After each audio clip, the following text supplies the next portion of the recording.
இன்னைக்கு குழந்தைங்கள்ல இருந்து பெரியவங்க வரை எல்லாருமே நிறைய பிரச்சனைகளை சந்திக்கிறாங்க. காரணம் என்ன அப்படின்னா, இன்னைக்கு உள்ள மீடியாவும், சோசியல் மீடியாவும் அண்ட் இன்ஃப்ளூயன்சர்ஸும் தான். அந்த இன்ஃப்ளூயன்சர்ஸ்லாம் என்ன சொல்லிடுறாங்க, நீங்க அதை ஈஸியா பண்ணிடலாம், இதை ஈஸியா பண்ணிடலாம், நீங்க அங்க போய் சாப்பிடுங்க, நீங்க இங்க போய் சாப்பிடுங்க, நீங்க அதை வாங்குங்க, இதை வாங்குங்க அப்படின்னு ஈஸியா சொல்லிடுறாங்க.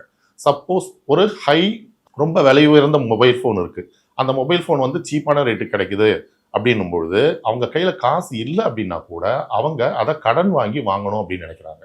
ஸோ, அந்த இன்ஃப்ளூயன்சர்ஸால என்ன ஆகுதுன்னு பார்த்தீங்கன்னா, கடனே இல்லாத சந்தோஷமான ஒரு பையன், கடன் வாங்கி அந்த மொபைல் ஃபோன் வாங்கினா தான் ஹேப்பி அப்படின்னு நான் நினைக்கிறான்.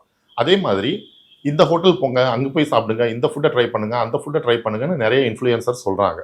நெறைய இடத்துல என்ன ஆகுது அப்படின்னு பார்த்தீங்கன்னா, ஃபுட் பாய்சன் அதிகமாயிடுது. காரணம் என்ன அப்படின்னா, நேரம் கெட்ட நேரத்துல இவங்க போய் சாப்பிடும்பொழுது, அவங்க வயித்துக்கு ஒத்துக்காம அவங்களுக்கு வந்து ஃபுட் பாய்சன் ஆகுது. ஸோ, ஒரு விஷயம் நீங்க பார்க்குறீங்க அல்லது ஒரு விஷயம் நீங்க கேட்குறீங்க அப்படின்னா, அதனுடைய உண்மைத்தன்மை என்ன அப்படின்றத வந்து நீங்க சரியா புரிஞ்சுக்கணும்.